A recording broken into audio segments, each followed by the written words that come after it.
Magkasunod na malakas na lindol ang yumanig sa bansang Myanmar. Naramdaman ang lakas nito hanggang sa China at Thailand. Nasa frontline ng balitang yan si Dave Abuel. Gumuho ang ginagawang high-rise building na yan sa Bangkok, Thailand. Kita ang biglang pagbulusok nito na umabot pa sa katabing highway. Agad nagpulasan ang mga residente.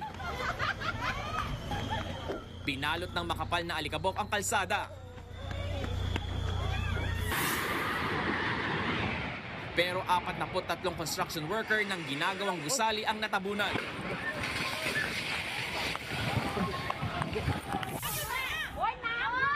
Nagmistulan namang sumasayaw ang gusaling yan habang tumatapon ng tubig mula sa swimming pool.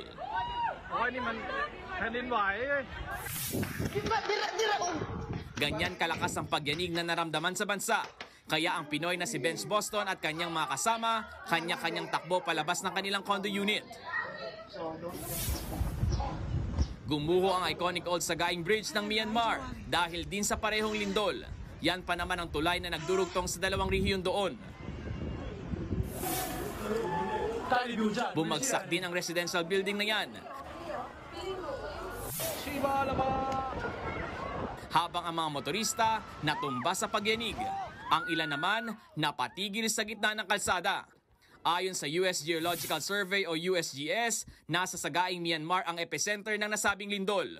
2 beses daw nangyari ang pagyanig na may lakas na magnitude 7.7 at 6.8 na parehas may lalim na 10 kilometro.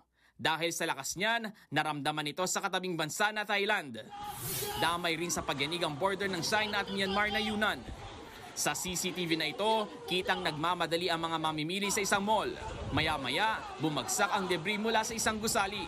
Nag-evacuate naman ng mga tao sa mga gusali. Sinusubukan pa ng News 5 na kunan ng panayam ang Department of Foreign Affairs para sa lagay ng mga Pinoy. Sa ngayon, naglabas na lang emergency hotlines ang Philippine Embassy sa Myanmar.